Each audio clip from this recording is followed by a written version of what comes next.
तो समाज हमेशा उन्हें ऊपर रखता है जो जोड़ने का काम करते हैं।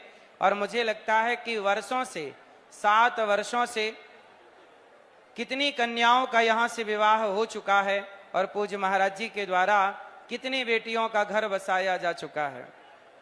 भगवान से यही प्रार्थना है, किसी तरह सनातन की आप सेवा करते रहें और केवल बेटियों का विवाह ही नहीं, इतना बड़ा कैंसर हॉस्पिटल बनाकर कितने लोगों को चिकित्सा देंगे और कितने लोगों को, भटके हुए समाज को सनातन से जोड़कर समाज की जो सेवा पूज्य महाराज जी ने की है, पूज्य श्री धीरेन्द्र कृष्ण शास्त्री जी ने की है।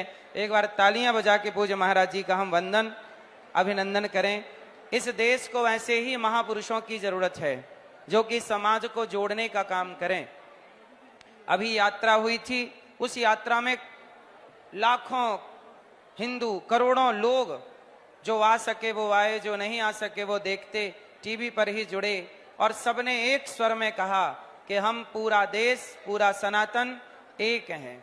जब तक कहते ना, जहां सुमति तहां संपत्ति नाना, जहां कुमति तहां विपत्ति निदाना, जब तक हम संगठित नहीं होंगे तब तक हमारे देश का कल्याण नहीं होगा। इसलिए हम सबको परिवार में भी रहना है तो संगठित होकर रहना है, समाज में, राष्ट्र में भी रहना है तो संगठित होकर रहना है। और ये संगठित होकर रहने की प्रेरणा श्री हनुमान जी महाराज बागेश्वर धाम सरकार सन्यासी बाबा पूज्य महाराज जी को दे रहे हैं और ये वही कार्य कर रहे हैं। हम पुनः यहाँ बेटियों को और वर को, बेटी वर वधू को बधाई देते हैं कि आप लोगों का यह वैवाहिक जीवन सदा खुशियों से भरा रहे, सदा भगवान के चिंतन से भरा रहे।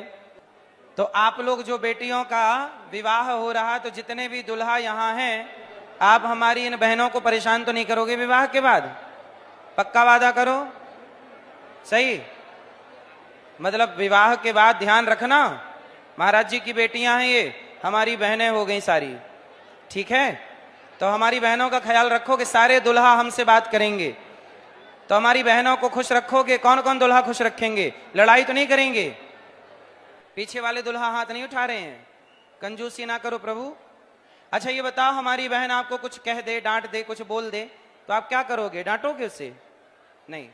पत्नी कुछ कहती है तो बोलने का नहीं, सुन लेने का, ठीक है? जवाब देना नहीं चाहिए, सही है ना?